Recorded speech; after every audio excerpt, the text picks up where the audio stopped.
O apoio e valorização à vida à distância é um tratamento espiritual desenvolvido pelo Centro Espírita Fé, Amor e Caridade de Tramandaí. Este trabalho é realizado há 8 anos sob a coordenação espiritual de Ivone Pereira e demais benfeitores. Este tratamento espiritual visa atender o indivíduo em suas necessidades, bem como assistência espiritual de toda a família, encarnados e desencarnados. O tratamento deve ser realizado por 6 semanas,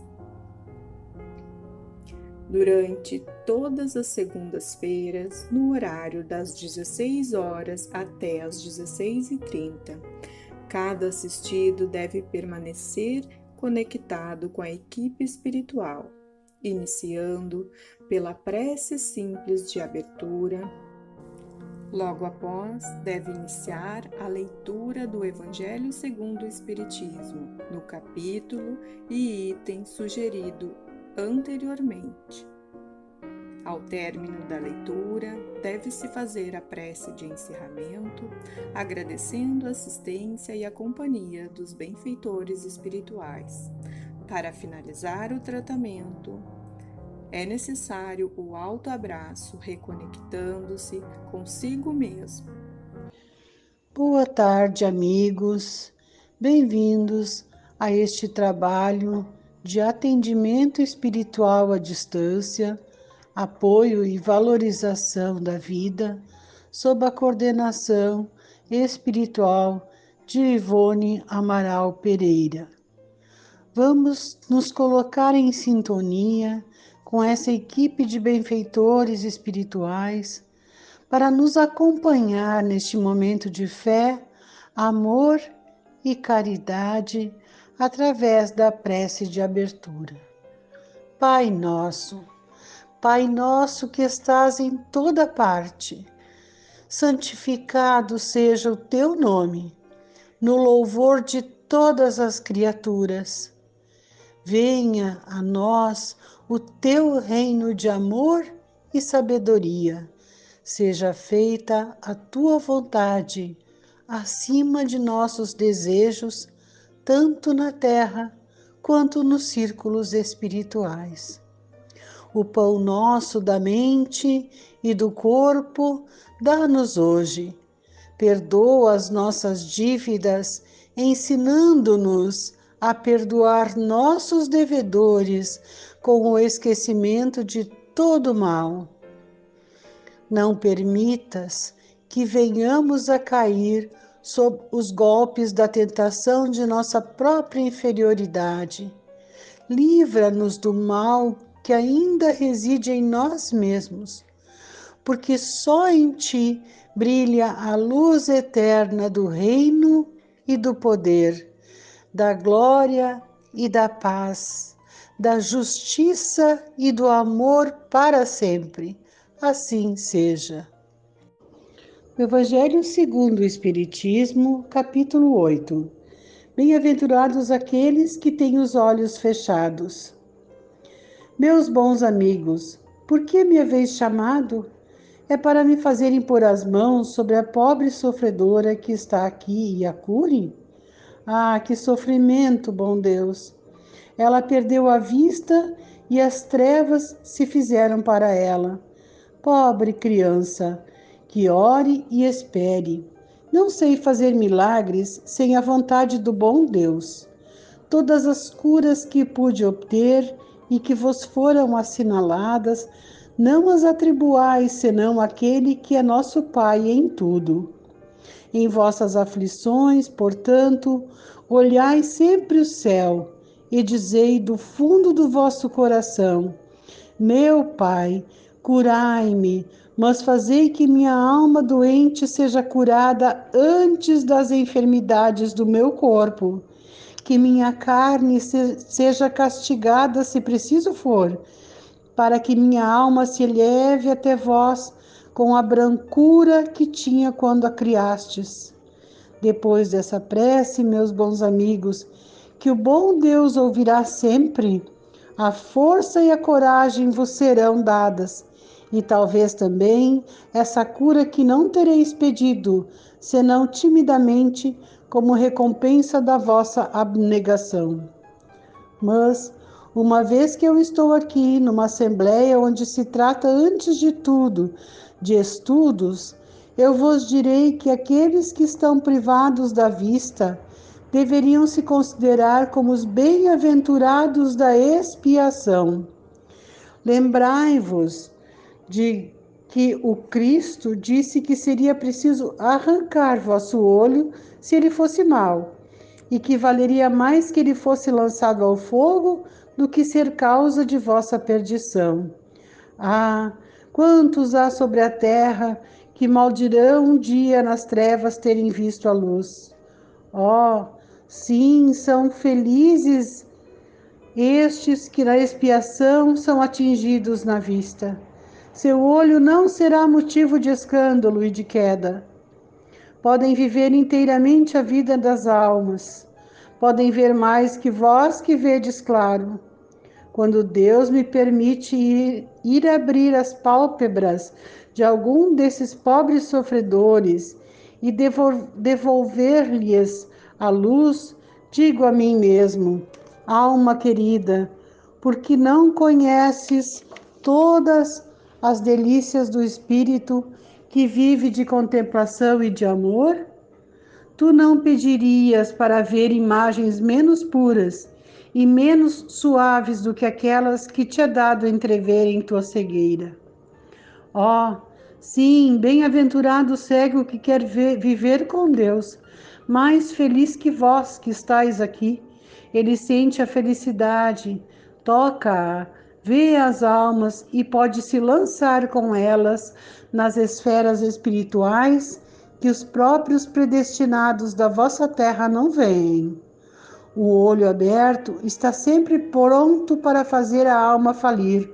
O olho fechado, ao contrário, está sempre pronto a fazê-la alçar para Deus. Crede-me bem, meus bons e caros amigos, a cegueira dos olhos é frequentemente a verdadeira luz do coração, enquanto que a vista é frequentemente o anjo tenebroso que conduz à morte. E agora, algumas palavras para ti, minha pobre sofredora. Espera e tem coragem. Se te dissesse, minha filha, teus olhos vão se abrir, como serias ditosa? E quem sabe se essa alegria não te perderia? Tem confiança no bom Deus que fez a felicidade e permite a tristeza. Farei por ti tudo o que me for permitido, mas a seu turno, ora, e sobretudo, medita em tudo o que eu acabo de te dizer. Antes que me afaste, vós todos que estáis aqui, recebei minha bênção. Vianney, Cura d'Ars, Paris, 1863. Nota: quando uma aflição não é consequência dos atos da vida presente, é preciso procurar-lhe a causa numa vida anterior. O que se chama de caprichos da sorte não são outras coisas senão os defeitos da justiça de Deus, os efeitos da justiça de Deus. Deus não inflige punições arbitrárias. Ele quer que entre a falta e a pena haja sempre correlação. Se em sua bondade lançou um véu sobre os nossos atos passados, nos coloca, entretanto, sobre o caminho, dizendo: quem matou pela espada, perecerá pela espada. Palavras que podem se traduzir assim: sempre se é punido naquilo em que pecou. Se, pois, alguém está aflito pela perda da vista, é porque a vista foi para ele causa de queda. Pode ser também que foi causa da perda da vista num outro. Talvez alguém tenha se tornado cego pelo excesso de trabalho que lhe impôs, ou em consequência de maus tratos, de falta de cuidados, etc. E, então, suporta a pena de talião. Ele mesmo, em seu arrependimento, pôde escolher essa expiação em se aplicando estas palavras de Jesus: se vosso olho vos é motivo de escândalo, arrancai-o. Capítulo 9. Bem-aventurados aqueles que são brandos e pacíficos. Injúrias e violências. Bem-aventurados aqueles que são brandos, porque eles possuirão a terra. São Mateus, capítulo 5, versículo 5. Bem-aventurados os pacíficos, porque eles serão chamados filhos de Deus. Capítulo 5, versículo 9. Aprendestes o que foi dito aos antigos: não matareis, e todo aquele que matar merecerá ser condenado pelo julgamento. Mas eu vos digo que todo aquele que se encolerizar contra seu irmão merecerá ser condenado pelo julgamento. Que aquele que disser a seu irmão, raca, merecerá ser condenado pelo conselho. E aquele que lhe disser, sois louco, merecerá ser condenado ao fogo do inferno. Capítulo 5, versículo 21 e 22. Por essas máximas, Jesus faz da doçura, da moderação, da mansuetude, da afabilidade e da paciência uma lei. Condena, por conseguinte, a violência, a cólera e mesmo toda a expressão descortês com respeito ao semelhante.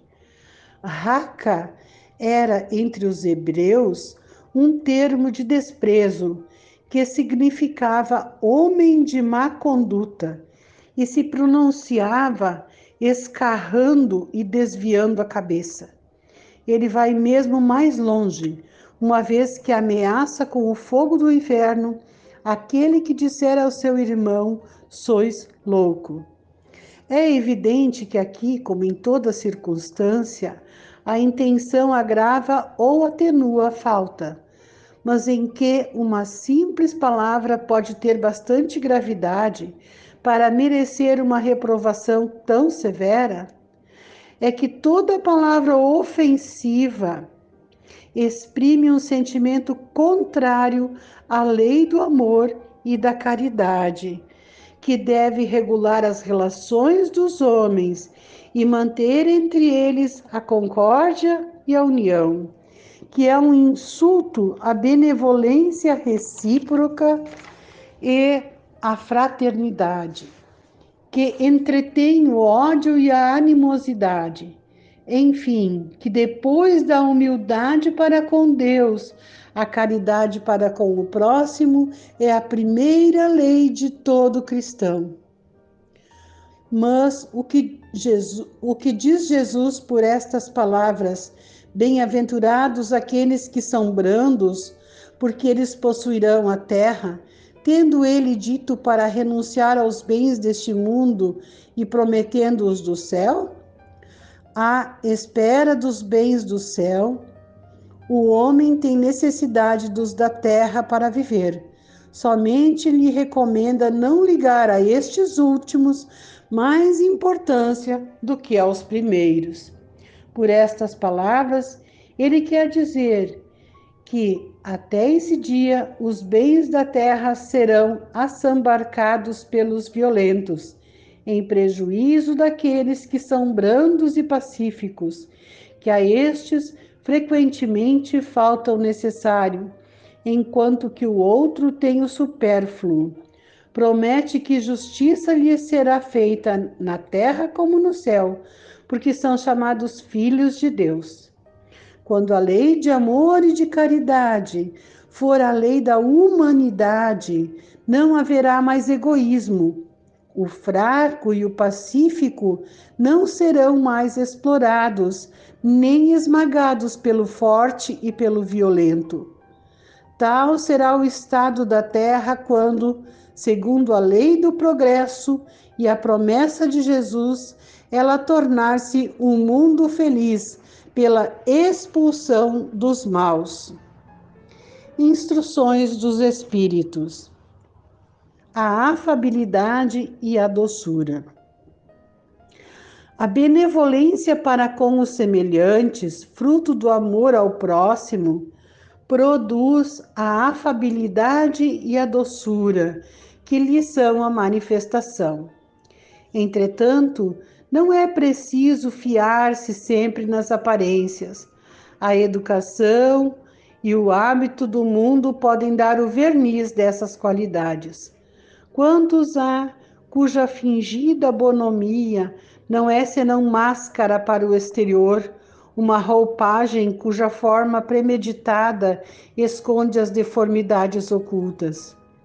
O mundo está cheio dessas pessoas que têm o sorriso nos lábios e o veneno no coração, que são brandas contanto que nada as machuque, mas que mordem a menor contrariedade, cuja língua dourada, quando falam face a face, se transmuda em dardo envenenado quando estão por detrás.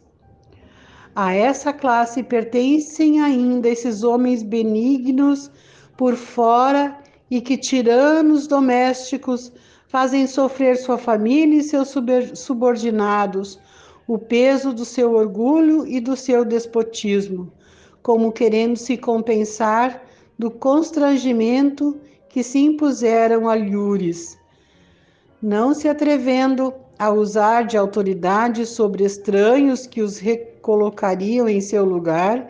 Eles querem ao menos ser temidos por aqueles que não podem resistir-lhes.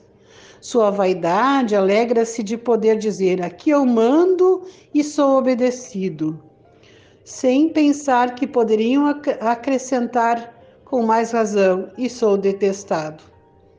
Não basta que dos lábios gotejem leite e mel, pois se o coração nada tem com isso, há hipocrisia. Aquele cuja afabilidade e doçura não são fingidas nunca se contradiz. É o mesmo diante do mundo e na intimidade. Ele sabe, aliás, que se pode enganar os homens pelas aparências, não pode enganar a Deus. Lázaro, Paris, 1861. A paciência. A dor é uma bênção que Deus envia a seus eleitos. Não vos aflijais, pois, quando sofrerdes, mas bendizei ao contrário o Deus Todo-Poderoso que vos marcou pela dor neste mundo para a glória do céu. Sede pacientes. A paciência é também uma caridade e deveis praticar a lei da caridade ensinada pelo Cristo, enviado de Deus. A caridade, que consiste na esmola dada aos pobres, é a mais fácil das caridades, mas há uma bem mais penosa e, consequentemente, mais meritória: perdoar aqueles que Deus colocou sobre nosso caminho para serem os instrumentos dos nossos sofrimentos e colocar a nossa paciência à prova. A vida é difícil, eu o sei. Ela se compõe de 1000 nadas, que são picadas de alfinetes que acabam por ferir. Mas é preciso considerar os deveres que nos são impostos, as consolações e as compensações que temos por outro lado, e então veremos que as bênçãos são mais numerosas do que as dores. O fardo parece menos pesado quando se olha para o alto do que quando se curva a fronte para o chão. Coragem, amigos. O Cristo é o vosso modelo. Ele sofreu mais que qualquer de vós e não tinha nada a se censurar, enquanto que vós tendes vosso passado a expiar e vos fortalecer para o futuro. Sede, pois, pacientes. Sede cristãos. Essa palavra encerra tudo. Um espírito amigo, Havre, 1862. Obediência e resignação. A doutrina de Jesus ensina em toda parte a obediência e a resignação, duas virtudes companheiras da doçura, muito ativas, embora os homens as confundam erradamente com a negação do sentimento e da vontade. A obediência é o consentimento da razão. A resignação é o consentimento do coração. Ambas são forças ativas, porque carregam o fardo das provas que a revolta insensata deixa cair. O frouxo não pode ser resignado, assim como o orgulhoso e o egoísta não podem ser obedientes. Jesus foi a encarnação dessas virtudes desprezadas pela antiguidade material. Ele veio no momento em que a sociedade romana parecia nos desfalecimentos da corrupção. Veio fazer luzir no seio da humanidade abatida os triunfos do sacrifício e da renúncia carnal. Cada época está assim, marcada com o selo da virtude ou do vício que a deve salvar ou perder. A virtude da vossa geração é a atividade intelectual. Seu vício é a indiferença moral. Eu digo somente atividade, porque o gênio se eleva de repente e descobre sozinho os horizontes que a multidão não verá, senão depois dele. Ao passo que a atividade é a reunião dos esforços de todos para atingir um fim menos grandioso, mas que prova a elevação intelectual de uma época. Submetei-vos ao impulso que viemos dar aos vossos espíritos. Obedecei à grande lei do progresso, que é a palavra da vossa geração. Ai do espírito preguiçoso, daquele que fecha seu entendimento. Infeliz, porque nós que somos os guias da humanidade em marcha, o atingiremos com o chicote e forçaremos sua vontade rebelde no duplo esforço do freio e da espora. Toda resistência orgulhosa deverá ceder, cedo ou tarde, mas bem-aventurados os que são brandos, porque prestarão dócil ouvido aos ensinamentos. Lázaro, Paris, 1863. Finalizamos este momento agradecendo o apoio de nossos amigos espirituais que nos acompanharam, seguindo confiantes e perseverantes na valorização de nossa vida e no Evangelho de Jesus, com a prece aos espíritos protetores do Evangelho segundo o Espiritismo. Espíritos sábios e benevolentes, mensageiros de Deus, cuja missão é assistir os homens e conduzi-los no bom caminho, sustentai-me nas provas desta vida, dai-me a força de suportá-las sem murmurar. Desviai de mim os maus pensamentos e fazei com que eu não dê acesso a nenhum dos maus espíritos que tentarem me induzir ao mal. Esclarecei minha consciência sobre meus defeitos e elevai de sobre meus olhos o véu do orgulho que poderia impedir-me de os perceber e confessá-los a mim mesmo. Vós, sobretudo, meu anjo guardião, que velais mais particularmente por mim, e vós todos, espíritos protetores, que vos interessais por mim, fazei com que me torne digno da vossa benevolência. Conheceis as minhas necessidades, que elas sejam satisfeitas segundo a vontade de Deus. Que assim seja.